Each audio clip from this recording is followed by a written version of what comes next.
최백은의 이게 경제다. 경제 이야기 쉽고 명쾌하게 풀어보는 시간이죠. 건국대학교 최백은 교수 연결해 보겠습니다. 최백은 교수님 안녕하세요. 예, 안녕하세요. 네, 우리나라 수출이 굉장히 빠른 회복세를 보이고 있는 것 같습니다. 예. 우리나라 지난달 우리나라 수출이 39.7%죠. 40% 가까이 증가했다고 산업통상자원부가 발표를 했는데 이게 역대 6월 중에서 최고치라고요? 예. 이게 지금 그 단순한 그 수치만 가지고 우리가 얘기 이상의 내용이 있는데요. 네. 먼저 보게 되면은 그러니까 그 4월 달부터 그러니까는 지금 4월 달, 5월 달도 40%대 수출이 증가했었어요. 네. 그런데 이제 6월 달에는 이제 반올림해서 40%잖아요. 네. 지금요. 그런데 4월 달, 5월 달은요. 지난해 4월 달, 5월 달이 수출이 큰 폭으로 하락했었습니다. 네. 기억들 하시겠지만 지난해 4월부터 3월 말부터 유럽에서 본격적으로 팬데믹이 막 확산되고 1차 대유행이 할 때였었어요. 네네. 그래서 4월 달에 우리나라 수출이 막 25% 하락할 정도로 막 이렇게 큰 타격이 진행이 될 때였었거든요. 그러다 보니까 4월 달, 5월 달은 지난해 대비해서 기저 효과도 좀 있습니다. 지난해 워낙 많이 떨어졌었기 때문에. 네. 그래서 사실 그 이전인 2019년에 비교해보면 4월 달 같은 경우 올해 4월은 5%뿐이 안 증가한 거예요. 아, 2019년에 비교해서는 5%요. 네. 예. 그러니까 지난해 워낙 많이 떨어지다 보니까는 이제 이렇게 나타났던 건데요. 6월 달 같은 경우는 전혀 양상이 달라진 것이요. 네. 소위 말해서 2019년을 대비해서 비교해도 한 25%가 상승했어요. 아, 네. 그러니까 완전히 코로나 상황을 벗어났을 뿐만 아니라 지금 새로운 이제 그러니까 기록을 쓰고 있는 건데요. 그러니까 이게 코로나로 인해서 이전 상황이 워낙 좋지 않아서 기저효과다. 그런데 이걸 훨씬 더 뛰어넘은 수치다. 이런 말씀이시네요. 그렇죠. 네. 이걸 국제적으로 비교하더라도 하나 차이가 나타나는데요. 우리가 소위 G7 소위 주요 국가들을 보게 되면요. 미국이라든가 독일 이런 나라들을 되게 보게 되면 11%, 한 15% 증가했는데 네. 우리는 한 19%로 우리가 훨씬 더 증가율이 높아요. 네. 지난 상반기 동안 보게 되면요. 네.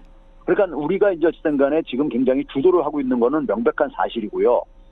그 다음에 또 한 가지 뭐냐면 지금 3천억 달러 돌파했다는 얘기가 뉴스에들 나오고 그럴 텐데요. 네. 처음으로요. 상반기 네. 누적으로요. 네. 네, 올해 그러니까 우리가 지금까지 그러니까 수출액이 가장 높았던 해가 2018년이었습니다. 네. 6천억 달러 처음으로 넘었었던 게 2018년이었어요. 1년 총 수출액이요. 네. 근데 이거를 기록을 갈아치울 게 확실시되고 있고요. 올해요. 네. 갈아치우고 이렇게 확실한데 문제는 뭐냐면 이렇게 수출이 폭발하는 이제 그러니까 이유인데요. 네. 이유를 보게 되면 우리가 커다란 변화가 지금 발생하고 있다는 걸 좀 확인할 수가 있어요. 커다란 변화요? 네. 예. 하나는 뭐냐면 2018년도에는 그러니까 우리가 수출이 지금 역대 가장 높았던 해가 2018년이었는데요. 이때 수출을 주도했던 것 중에 수출 증가의 한 57%가 반도체였었습니다. 네. 당시에 이제 그러니까 반도체 특수라는 말을 이제 뉴스에서만 우리가 얘기할 정도로요. 네. 그런데 올해 지금 수출 증가에서는 반도체는 16%뿐이 기여를 안 했습니다. 그러니까 그 얘기는 뭐냐면은 수출 품목이 굉장히 포트폴리오가 굉장히 다양해지고 있다. 그러니까 여러 품목들이 공동으로 그러니까 끌어올리고 있다는 겁니다. 그러면 단순히 이렇게 수치만 증가한 게 아니라 양적 증가뿐만 아니라 질적으로도 수출이 굉장히 지금 좋아지고 있다. 이렇게 봐도 된다는 거죠. 그렇죠. 그래서 거기에 대한 하나의 예 중에 하나가요. 우리가 수출액이라고 하는 지금 우리가 39.7%가 올랐다는 것은 수출액인 거거든요. 달러 기준으로요. 네. 근데 수출액은 상품 하나의 가격 곱하기 물량인 거잖아요. 네. 그렇죠. 차량을 그러니까 우리가 한 대당 3만 달러씩 100대를 수출했다 하게 되면은 300만 달러를 우리가 벌어들이듯이요. 그렇죠. 네네. 그럼 이제 여기 수출액이 증가하는 것은 물량과 가격 측면으로 나눠서 우리가 이해를 할 수 있는데요. 네. 물량은 상반기에 2.3%나 오히려 감소했습니다. 아, 그렇다고 보면은 가격이 올라간 거네요? 그렇죠. 우리나라가 굉장히 그러니까 뭐냐면 고부가 가치 상품 중심으로 수출 구조가 바뀌고 있는 거예요. 그건 어떤 것들이 있을까요? 그러니까 우리가 선진국가들이 네. 선진국가들은 상품들을 보게 되면 우리가 흔히 이제 그 유럽에서 이제 명품들 같은 경우 보게 되면 가격 올려도 잘 팔리고 그러잖아요. 그렇죠. 그러니까 이제 그런 것들은 가격이 소위 말해서 수출의 경쟁력을 결정하는 요인이 아닌 거잖아요. 그렇죠. 그러니까 그 제품의 그 경쟁력이 질의 경쟁력이 있는 거잖아요. 네. 그러니까 제값을 다 받고서 우리가 지금 파는 상품들이 늘어나고 있다는 겁니다. 단순히 비교를 해보면 중국산과 뭐 유럽산으로 봤을 때 중국산은 가격이 저렴해서 산다고 하면 그렇죠. 유럽산은 그 이미지나 질을 보고 사는 건데 그렇죠. 우리나라가 이렇게 바뀌고 있다는 거죠. 그렇죠. 이게 이제 그러니까 굉장히 중요한 변화죠. 우리나라가 그러니까는 수출 무역 구조에서도 선진국형으로 지금 완전히 바뀌고 있다는 걸 보여주고 있는 거죠. 이런 원인이 항상 말씀하셨듯이 K-방역으로 인한 국가 브랜드 이미지가 개선된 맞습니다. 것이다. 예, 맞습니다. 그래서 우리나라 보게 되면 더군다나 뭐냐면 또 하나 이제 바람직한 게 뭐냐면은 우리나라 15대 품목이 전체 수출에서 80% 차지를 해요. 네. 그런데 이 15대 품목이 그러니까 전통산업도 있겠고 신산업도 있었고 그렇게 아니겠습니까요? 네. 근데 이게 양쪽 다 같이 지금 증가를 하고 있어요. 15대 품목이 골고루 다 증가하고 있다고요? 예. 그러니까 신산업 같은 경우 바이오에스라든가 2차 전지 무슨 로봇 이런 것들이 포함되어 있는데 이런 네. 것들도 같이 그러니까 큰 폭으로 증가를 하고 있거든요. 네. 그런 점에서 그러니까는 전통산업 중심으로 간다면은 우리가 미래가 이제 좀 불확실한 거잖아요. 네. 그렇죠? 근데 미래 산업도 지금 그러니까는 계속해서 속속 진입해 들어오고 있다 하는 것이고요. 또 한 가지는 뭐냐면 수출 시장이 우리나라는 되게 보게 되면은 주요국, 중국, 미국, 유럽연합 이런 쪽을 중심으로 했는데 아세안이라든가 인도, 중남미가 부상을 하고 있어요. 네. 우리나라의 하나의 굉장히 중요한 과제 중에 하나가 저희 특정 국가에 대한 의존도를 줄이는 건데 네. 특정 상품에 대한 의존도와 특정 국가 시장에 대한 의존도를 줄이는 건데 그게 지금 나타나고 있는 거죠. 그러면 그만큼 위험 요인이 줄어들고 있다고 봐도 그렇죠. 되겠네요. 바로 그거죠. 우리가 그러니까 만약에 중국에다가 그러니까 목을 내게 되면 중국에 우리가 이 보복으로부터 언제든지 그러니까 우리가 위험에 노출되듯이요. 네. 그리고 반도체만 가게 되면 반도체가 그러니까 경기가 안 좋을 때 우리가 또 타격을 보듯이요. 네. 그런데 이거를 다변화시키게 된다는 것은 시장을 다변화하고 품목을 다변화시킨다는 것은 그만큼 우리 경제 구조를 우리 경제 생태계가 굉장히 건강해지고 있다는 걸 보여주는 거죠. 단순히 그러면 이 부분이 국가 브랜드 이미지가 좀 개선된 것에 이 때문인가요? 아니면 다른 것들이 또 있나요? 저는 가장 큰 게 그러니까 우리가 지금 많은 경제 전문가들이 올해 이렇게 큰 폭으로 수출이 기록되는 거를 예상을 못했었어요. 한국은행조차도요. 이 정도일 줄은 몰랐다. 이런 반응이에요. 그렇죠. 네. 그러다 보니까 다 이게 지금 경제 성장률 전망치 다 바꾸고 있잖아요. 네. 몇 달 만에요. 네. 그 이유가 뭐냐면은 팬데믹 전과 후에 네. 한국 경제 구조와 산업 구조가 근본적으로 달라진 것에 대해서 예측을 못했기 때문인 거예요. 근데 그게 왜 예측을 못했냐면요. 네. 솔직히 말해서 2019년이나 2021년이나 뭐가 그렇게 우리가 크게 변했겠습니까요? 그러니까요. 네. 그런데 결국 뭐냐면 외국에서는 근데 우리 상품을 굉장히 선호하게 됐다는 것은 그건 뭘로 설명할 수 있겠습니까요? 우리 국가 이미지의 변화 이런 거가 가장 우리가 설명할 수밖에 없는 거잖아요. 우리 상품이 그새 한 1년 사이에 뭐가 이렇게 많이 변했겠냐고요. 네, 새로운 뭐 기술이 획기적인 게 모든 분야에서 다 뭐 생긴 것도 아니고. 그렇죠. 그런 것도 뭐 네. 한 5년, 10년 지나서 이렇게 생긴다면 이해가 가겠지만은 네. 그렇잖아요. 네. 그런 점에서 2019년만 하더라도 수출이 굉장히 위기에 있었습니다. 네. 18년보다 줄어들 정도로요. 네. 근데 팬데믹을 거치면서 이게 그러니까 이런 변화가 생겼다는 얘기는 팬데믹 전과 후에 그러니까 뭔가 변화가 생겼다는 걸 의미하는 거 아니겠어요. 네. 그렇죠. 그 점에서 제가 얘기하는 게 바로 K-방역이고 K-방역은 결국은 뭐냐면 대한민국 시민들이 만들어낸 거거든요. 시민들의 자발적인 참여를 가지고 사실은 개방성을 유지하면서 소위 경제적인 충격도 최소화시키고 소위 말해서 방역으로 통제를 한 이런 거다 보니까는 그 속에서 소위 말해서 이건 대한민국 국민들이 만들어낸 겁니다. 경제 정책 이런 부서들이 만들어낸 게 아니라 네. 대한민국 국민이 만들어냈고 그런 점에서 저는 대한민국 국민들이 자기 자신에 대해서 자부심을 가져도 저는 충분하다고 보고 그래서 제가 이 전국민 재난도 이 부분에 대한 국민들의 공로를 저는 배려해 준다는 차원에서 제가 이 전국민도 얘기를 하는 거예요. 지난번도 얘기했지만요. 네네. 그러니까 어떻게 보면 뭐 주식 같은 것도 그렇잖아요. 기업이 저평가돼 있으면 어떤 위기가 있을 때 그게 진가를 발휘해서 나중에 인정을 받잖아요. 그것처럼 코로나19로 한번 위기를 겪었지만 우리나라 사람들이 이만큼 방역에도 철저하고 이런 것들이 세계에 좀 알려져서 그게 전반적으로 수출에도 좋은 영향을 미친 거네요. 그렇죠. 근데 이렇게 수출이 계속해서 미래를 좋게 보셨지만 올해 계속해서 이렇게 좋은 성과가 나타나고 또 올 한해 역대 최고를 찍지 않을까 이런 전망이 있는가 하면 지금 이게 잠깐 올라간 거고 조금 떨어질 수도 있다 이런 전망도 있더라고요. 물론 지금 이제 수출이 증가하는 데는 세계 경기의 빠른 회복의 이제 우리가 결과이기도 합니다. 네. 당연히요. 네. 우리가 수출한다는 것은 상대 국가에서 그만큼 소비가 증가한다는 걸 의미를 하는 거기 때문에요. 네네. 그러니까 세계 경기가 그러니까 후퇴를 하게 되면 당연히 영향을 받죠. 근데 그때는 그러니까 그 영향은 우리만 받는 게 아니라 다른 나라도 다 같이 받을 수밖에 없는 거고요. 그러면 그 상황 속에서 영향을 상대적으로 우리가 많이 받겠습니까? 적게 받겠습니까요? 우리 상품에 대한 매력이 증가하게 되면 상대적으로 적게 받을 수밖에 없는 거죠. 그것도요. 네. 이런 브랜드 이미지가 우리나라 국가 브랜드 이미지가 올라가면 뭐 엄청난 큰 사건이 있지 않는 한 확 떨어질 가능성은 없는 거죠. 이게 이제 그러니까 지금 올해 나타나는 것이 이제 그 소위 말해서 우리가 보복 수요라는 말을 이런 보복 소비라는 얘기를 많이 우리가 유행어처럼 쓰고 있잖아요. 네. 그러니까 이게 이제 그러니까 작년에 워낙 억압됐던 게 이제 그러니까 이 반등으로 기저효과로 이게 나타나는 것도 있다 보니까는 내년에는 그러니까 증가율이 올해처럼 이렇게 지속되긴 힘들죠. 아무래도요. 네. 그러니까 올해 워낙 많이 올랐으니까 그거 대비해서 올라가야 되는 거니까 증가율이요. 네네, 그렇죠. 그런 점에서 이게 좀 약간 이제 그러니까 연말 내년 초를 들으면서 저는 좀 약간 쿨다운 될 것 같아요. 영어로 표현은 죄송하지만은 네. 좀 식을 수가 있다. 네.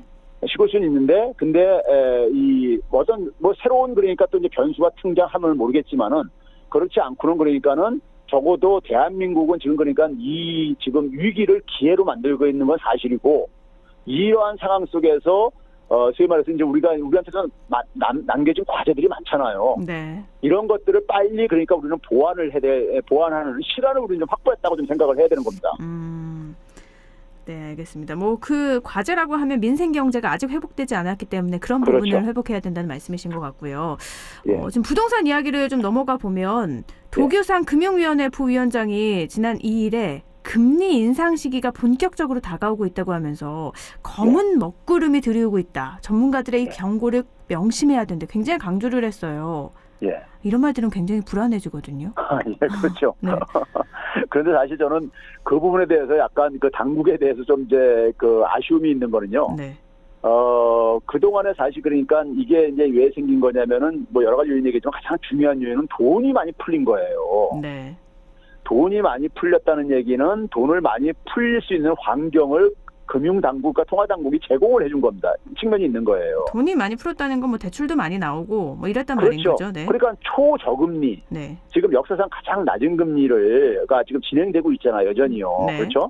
작년 3월달 이후부터 계속 진행되고 있는데 그러니까 어떻게 보면 한국은행의 통화정책의 결과일 수도 있는 거고 네. 사실 우리가 그 이전에 그러니까 우리가 금리가 1%일 때도 그것도 여전히 저금리였었어요. 과거에 비하면요. 그렇죠. 그런데 팬데믹을 맞이하면서 더 낮춘 거 아닙니까요? 네. 그러니까 그 속에서 돈이 이제 엄청나게 풀리는 하나의 환경을 제공해 준 거죠. 정부 당국에서요. 어떻게 보면 통화 당국에서요. 네. 그러면 이제 이게 이제 그러니까 경기가 회복돼지면서 그러니까 지금 이제 금리 인상을 얘기하는 것은 이게 지금 아직 경기가 충분히 다 회복은 안 됐지만은 신용 팽창으로 인해 가지고 자산 시장, 부동산 시장을 중심으로 해가지고 심지어 주식시장 같은 경우 너무 과열돼 있다, 너무 올라가 있다 이거죠. 네. 너무 올라가 있기 때문에 이게 그러니까는 금리가 올라가게 되면 그만큼 비용이 증가하는 거기 때문에 주택 구입 비용에서 이렇게 증가하고 이자 비용도 증가하고 그렇기 때문에 그러면 수요에 그러니까 좀 찬물을 끼얹을 수가 있는 것이고요. 네. 그러면 가격 조정이 생길 수밖에 없다는 하나의 교과서적인 하나의 뭐 진단인 것인데요. 네. 근데 저는 이제 좀 냉정하게 이렇게 좀 얘기를 하고 싶어요. 냉정하게 얘기하고 싶은 건 뭐냐면은 지금 우리가 소위 말해서 이 주택시장에 적용되는 금리라는 것은 사실 그러니까 우리가 단기 금리 같은 경우도 있지만은 장기 금리도 그러니까는 우리가 소위 말해서 고정금리 같은 경우는 장기 금리도 많이 영향을 미쳐요. 네. 그러면 장기 금리를 보게 되면은 지난해부터 올 초까지 계속 이렇게 상승하던 것이 미국에 그러니까는 대개 우리가 장기 금리는 국제 채권 시장에서 결정됩니다. 네. 채권 시장에서 결정되는데 그 미국 국제 채권 시장의 바로미터가 뭐냐면은 미국의 국채물 만기 10년짜리 채권 수익률이에요. 네. 근데 이게 지난 그러니까 한 2, 3월부터 이게 떨어지고 있어요. 네. 떨어지고 있다는 얘기는 뭐냐면 장기적으로 그러니까는 금리가 올라갈 가능성을 굉장히 어둡게 보고 있는 겁니다. 경기가 그러니까는 계속해서 이렇게 호조가 지속되기 어렵고 그리고 경기가 이렇게 빠르게 회복되기 쉽지 않을 거다 이렇게 보는 것이고 그래서 연준에서도 금리 인상에 대해서 굉장히 신중한 지금 이렇게 스탠스를 취하는 이유가 바로 거기에 있고요. 네. 그럼에도 불구하고 우리나라가 이제 단기 금리는 우리나라가 미국과 달리 그러니까는 지금 이렇게 상승세를 보여주고 있어요. 네. 왜냐하면 금리 인상에 대한 신호를 보냈기 때문에 그게 반영이 되는 거죠. 네. 단기 금리는 이제 정책 금리가 영향을 미칩니다. 그러면은 제가 볼 때는 그러니까 이제 근데 그럼에도 불구하고 금리를 인상을 한국은행이 얼마나 할 거냐 볼 때는요. 대개 올리거나 내릴 때 보게 되면 0.25%씩 조정하잖아요. 네. 근데 그거를 두 번 올리더라도요. 지금 0.5에서 1%가 되는 겁니다. 네. 예? 그러면 두 차례나 올리는 것이 적어도 향후 1년 동안에 저는 많아야 한 두 차례 정도일 거라고 저는 보는데요. 네. 그러면 두 차례 올려서 0.5%면 1억 원을 대출한 사람이 네. 금리 부담을 얼마겠습니까? 0.5%는요? 네. 네? 500만 원. 50만 원. 아, 50만 원. 네. 1년에 50만 원인 겁니다. 네. 그렇죠? 50만 원이라면 한 달에 그러니까 우리가 소위 보게 되면 4만 원 꼴인 겁니다. 1억 원에 대해서요. 네. 그렇죠? 이자 비용이요. 네. 그러면 그게 어느 정도 충격을 미치겠는가 생각을 해보면요. 집값에서 그러니까 물론 이제 그거를 이제 그러니까는 사람마다 틀리겠지만 계층마다 다르겠지만은 그 정도 올려가지고 그렇게 큰 부담을 주겠는가? 예? 이걸 좀 생각을 해보셔야 되는 거예요. 일반적으로 네. 그런 측면이 우리 냉정하게 생각할 때 그런 측면이 하나가 있고요. 네. 그랬을 때 보게 되면은 저는 금리 인상을 가지고 금리가 그러니까는 그게 빠르게 인상을 시키기 어렵기 때문에 우리만 올릴 수 없는 거거든요. 미국의 연합도 올려야지 같이 우리도 올리고 우리만 혼자서 계속 올릴 수 없어요. 그러면 달러가 계속 우리나라 들어와가지고 환율에 영향을 미치기 때문에요. 네. 그렇기 때문에 올리는 속도는 미국이 연준이 그러니까 지금까지로 볼 때는 23년 이전까지 안 올리겠다는 지금 아직까지 공식적인 입장은 그렇게 돼 있기 때문에 네.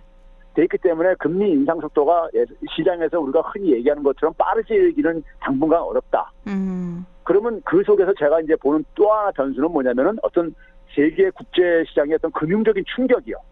네. 그러니까 뭐 예를 들면 이제 그러니까 우리가 무슨 델타 변이 바이러스가 요즘 유행하는데 뭐 새로운 바이러스가 해가지고 충격적이었던 간에 이런 방역이었던 간에 이런 충격이 나타난다든가 네. 아니면은 그러니까 어떤 개도국에서 그러니까 우리가 금융위기가 발생을 해가지고 그래서 안전자산으로 그러니까 막 이렇게 집중 달러 자산으로 네. 해가지고 환율에 영향을 미치고 그 환율에 영향을 미치는 것이 외국 투자자들 해외 투자자들이 그러니까 자금이 그러니까 빠져나가는 이런 어떤 하나의 요인이 추가로 발생하기 전에는요. 네. 이런 것들이 같이 그러니까 금리 인상하고 같이 발생했을 때는 하나의 충격으로 좀 나타날 수가 있습니다. 그런데 그런 것들이 그러니까 동시에 나타나지 않는 이상에는 네. 단기적으로는 그렇게 제가 볼 때는 우리나라 지금 뭐냐면 그 가계부채도 굉장히 높고 부동산 가격도 굉장히 많이 올랐고요. 그건 사실입니다. 팩트입니다. 그렇죠. 근데 이건 뭐 우리나라만이 아니라 우리나라는 가계부채가 심각한 거는 사실이지만은 부동산 가격이 오른 건 전 세계적인 현상이고요. 네. 그랬을 때 이거를 그러니까 여기에 찬물을 끼얹을 정도로 빠르게 금리 인상을 할 수 있는 그런 용기를 가진다는 저는 별로 없다고 보고요. 네. 네? 이 충격을 우리가 감당하기가 지금 준비가 안 돼 있기 때문에요. 네. 그랬을 때 단기적으로 적어도 올해 안에 그러니까 커다란 그러니까 부동산 시장에 저는 충격이 나타나기는 그렇게 쉽지 않다고 보고요. 근데 이제 그럼에도 불구하고 너무 올랐기 때문에 사람들의 이제 심리가 꺾일 때 결국은 이제 그러니까 수요에 대한 심리가 꺾이게 되면은 그러니까 이게 그러니까는 부동산 시장에 부정적인 충격을 미칠 수 있습니다. 마냥 계속 올라갈 수는 없는 거기 때문에요. 네. 그랬을 때 이제 그것이 근데 우리가 지금 봤을 때 단기적으로 그러한 것이 지금 그러니까는 뭐 확인될 만한 그런 이제 근거를 얘기하지 않고 무조건 되고 저는 부정적으로 얘기하는 것은 그냥 또 다른 하나의 이제 이것은 뭐 루머가 될 수밖에 없는 것이고요. 그래서 저는 냉정하게 좀 생각해 볼 때 적어도 그러니까 몇 개월 내에 그러니까 부동산 시장이 붕괴할 정도의 이러한 상황이 일어날 수 있는 지금 조건은 아니다.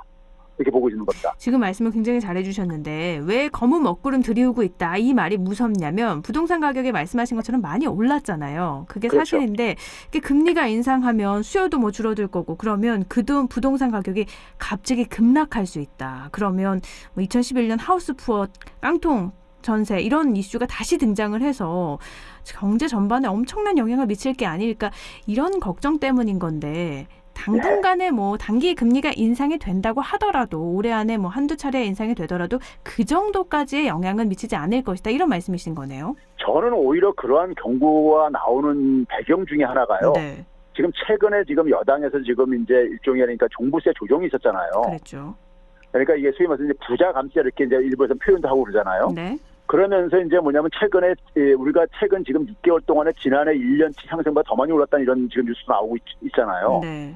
그러니까 여기에 대해서 그러니까는 지금 이 부동산 시장이 지금 이렇게 계속해서 과열이 진정이 안 되는 거에 대해서 좀 이제 이걸 시키기 위한 하나의 이런 의도도 저는 일부가 있지 않은가. 그러니까 경제는 심리라고 하잖아요. 네네. 그러니까 사람들이 그러니까 적어도 당국이라는 건 어쨌든 간에 정책 당국은 신뢰할 수밖에 없는 거잖아요. 일반 우리가 국민들이 봤을 때는요. 네네. 그러면 이분들이 이렇게 얘기할 때 그런 아무래도 사람들이 위축이 될 수밖에 없잖아요. 그렇죠. 그렇죠. 그런 거를 좀 이제 약간 기대하는 게 아닌가. 아.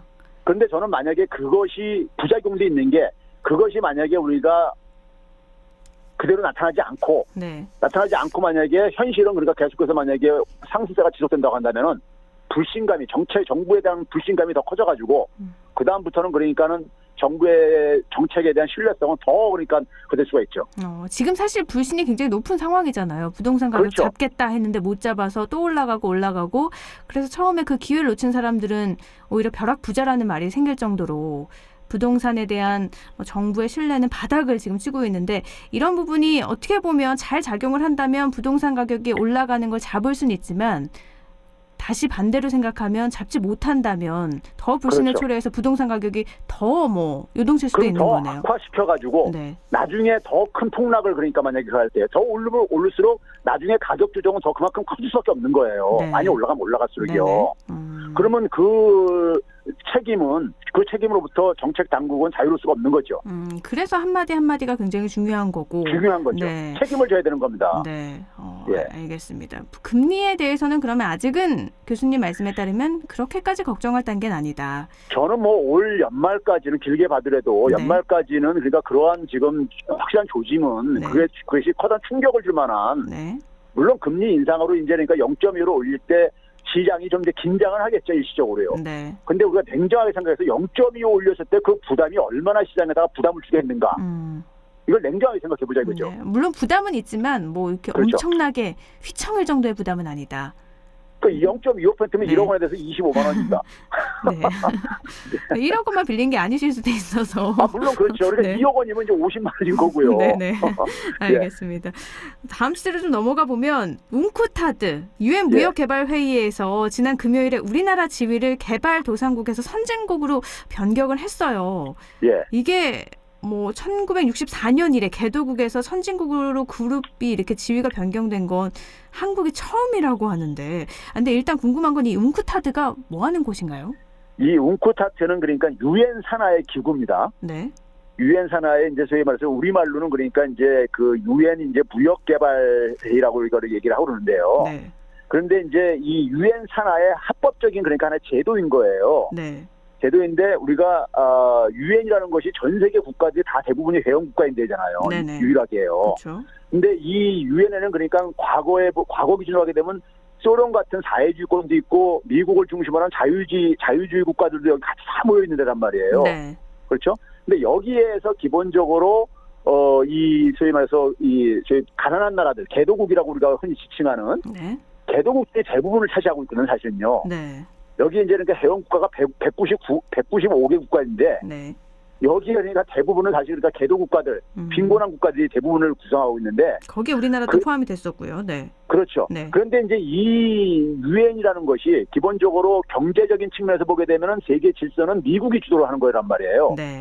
무역이든 국제 통화 시스템이든 간에요. 그런데 이 선진국가 중심으로 운영하는 경제 질서가 개도국들의 목적은 뭐겠습니까? 빨리 빈곤에서 탈피를 해가지고 경제적으로 그러니까 자립하고 발전하는 게 목표일 게 아니겠어요? 그렇죠. 여기에 도움이 안 된다, 이게 실질적인 도움을 안 준다 이거예요. 그래서 이게 이제 만든 게 이걸 만든 게 그러니까 우리가 과거에 보게 되면 60년대 비동맹회의라는 게 이제 만들어집니다. 그러니까 소련에도 안 속하고 미국 진영에도 안 속하는 이런 나라들이 중심이 돼가지고. 그래서 여기서 그러니까 요청을 해가지고 유엔에 대해서 우리 이 개도국들의 입장을 그러니까는 좀 반영해주는 그러니까 제도를 좀 만들어달라 해가지고 만들어진 게 이 웅쿠타드예요. 그러니까 대부분을 차지하고 있는 개도국들이 모여서 본인들의 어떻게 보면 발전을 위해서 만들어진 거네요. 그렇죠. 그래서 이제 그러니까는 자기들의 이제 목소리를 그러니까 모아가지고 한 목소리를 내가지고 이거 반영을 시킨 거예요. 여기에 이제 대한민국이 그러니까 개도국에 이제 우리도 이제 참여를 했던 거 그동안에요. 네. 그런데 일반 이제 보도에 지금 이제 이게 좀 빠진 게 뭐냐면요. 7월 2일 날 이제 그러니까는 여기 68자 무역개발 이사의 마지막 날에 이제 그러니까 우리를 이제 선진국 지위 변경으로 하는 걸 승인을 해줬는데. 네, 만장일치로 변경이 가결됐다. 네. 그렇죠. 해줬는데 네. 문제는 뭐냐면은 이거를 우리나라가 6월 22일 날 요청을 한 거예요. 아, 먼저 요청을 한 거군요. 네. 그렇죠. 우리가 기본적으로 OECD 국가 중에서 6번째로 개도국에다가 원조를 많이 하는 나라입니다. 네. 지금 현재요. 그러니까요. 그리고 우리는 무역을 가지고 성장한 나라이고요. 대표적으로요. 네. 그러니까 우리나라가 기본적으로 그런 점에서 웅크타트 취지에 네. 웅크타트의 기준에서부터 선진국이라는 게 주로 이제 원조를 많이 해주는 개도국에 대해서 네. 이렇게 규정되어 있는데 우리나라의 성격이 바로 이 선진국의 성격에 딱 맞는 게 아니냐. 이걸 얘기를 했는데 개도국들이 여기에 대해서 굉장히 적극적으로 이걸 지지를 해준 이유가 있습니다. 왜죠? 개도국들이 이번에 그 하면서 뭐냐면은 그동안에 개도국들이 계속해서 자기들의 그러니까는 그 경제 발전을 경제 자립이라든가 이런 걸 추구했는데 선진국들이 자국 이익을 추구하면서 잘 협조가 안 됐던 거예요. 네. 선진국들한테 좀 이 개도국들은 요구했던 게 뭐냐면 물고기를 주지 말고 물고기 잡는 법을 가르쳐달라. 아, 단순히 뭐 물건이나 돈을 주는 게 아니라 그렇게 돈을 벌 수 있는 방법을 좀 알려달라고 했는데 그렇죠. 그거를 공유하지 원조 몇 않았던 푼 하고 거군요. 이런 걸로 그래가지고 해결이 안 되니까는 네. 우리의 생산 능력을 그러니까 기본적으로 바꿀 수 있도록 해달라고 이렇게 했었거든요. 네. 그런데 이제 그게 제대로 안 된 거예요. 기술 이전 이런 것들이요. 네. 그런데 이번에 이제 그러니까 우리가 소위 말해서 한미 정상회담이라든가 G7 초청받아서 그랬던 게 뭐냐면 지금 한국이 지금 선진 국가들로부터도 그러니까 필요한 국가로 이렇게 우리가 부상을 했듯이요. 네. 부상을 했는데 팬데믹을 계기로 해가지고 국제사회의 서로가 협력과 그러니까 연대가 굉장히 중요시되고 있는데 이 유엔에서는 그러니까 선진국과 개도국이 여전히 그러니까 수직적인 관계인 거예요. 네. 선진국이 잘 협조를 안 해준 거죠. 개도국의 그런 저거를 요청을요. 네. 근데 한국이 팬데믹 상황 속에서 그런 국제적인 협력을 굉장히 강조하고 연대를 강조하면서 지금 방역 같은 경우에 대표적인 예지요. 백신을 그러니까 전 세계 같이 공동으로 그러니까 이것을 다 지원을 하고 다 이렇게 하자는 이런 것들을 제안하고 있었으니까요. 네. 그럼 그런 상황 속에서 한국에 대한 이미지가 한국이 니네가 선진국으로 들어가가지고 그러면은 그런 선진국들의 이 소위 말 조정자 역할을 네. 해줄 수 있지 않겠는가? 아. 이거를 기대하는 거예요. 그러니까 개도국에서 선진국으로 바뀌는 게 한국이니까 그 다리 역할을 좀 해달라 이렇게. 그렇죠. 한국이 네. 그 역할에 딱 저기 적합한 국가이고 네. 실질적인 자격도 갖추고 있고 그런 점에서 이번에 그한 것은 개도국들이 적극적으로 이거를 그러니까 사실은 원했던 거예요. 그럼 국제사회에서 우리나라의 역할이나 위상 뭐 이런 것들도 확 달라지겠네요. 지금 이게 근본적으로 변화하고 있는 거라니까요. 그리고 네. 한미 정상회담에서 한미 관계가 파트너십 관계로 이렇게 변한 것도 네. 미국이 우리한테 필요로 하는 게 있기 때문에 그렇게 된 거거든요. 국가 간의 관계가요. 네. G7에서도 마찬가지고요. 네. 그러면 그 상황 속에서 21세기에 지금 팬데믹을 경험하면서 국가들 간의 협력과 연대가 굉장히 지금 강조가 되고 있는데 그걸 계속 우리가 예측했던 것이 지난해 K방역 하면서 문재인 대통령이 모두의 자유라는 이런 것을 제시한 것도 네. 방역이라는 것은 모두가 자유롭게 되는 누구도 그러니까 자유를 확보할 수 없는 게 우리가 방역이잖아요. 네. 근데 그 목소리를 계속 낸 결과로 그리고 실질적으로 국제사회만 지원도 했고요. 네. 그러다 보니까 이 속에서 이 팬데믹 상황에서 모든 나라들이 자국의 입장만 지금 그러니까 발등에 떨어진 불로 이렇게 가고 있는데 네. 한국만 그러니까는 협력이 필요하다 연대를 하고 막 이렇게 가니까는 거기에 대해서 그러니까는 개도국들에서 그러니까 많은 기대를 하고 있는 거예요. 참 그 역할. 살면서 엄청난 변화가 지금 생기고 있는 네, 겁니다. 우리나라의 변화를 몸소 느끼고 있는 지금 우리 살아나오는 시대에 모든 사람들이 느끼고 있는 거잖아요. 참. 이게 앞에서 얘기한 수출하고도 이게 다 맞물려 있는 거예요. 그러네요. 네, 모든 게요. 이게 교수님하고 말하고 나면요. 네. 한국인이라는 게 굉장히 자랑스러운 일이구나. 그렇죠. 제가 그래서 그냥 자부심을 대한민국 느끼게 돼요. 시민들 네. 자부심을 가져도 된다고 제가 네. 얘기하는 게 바로 그겁니다. 네. 알겠습니다. 오늘 기분 좋게 마무리할 수 있겠네요. 다음 주에 또 이야기 나누도록 하고요. 오늘은 여기서 정리하도록 하죠. 말씀 고맙습니다. 네, 감사합니다. 네. 최백은의 이게 경제다. 건국대학교 경제학과 최백은 교수였습니다.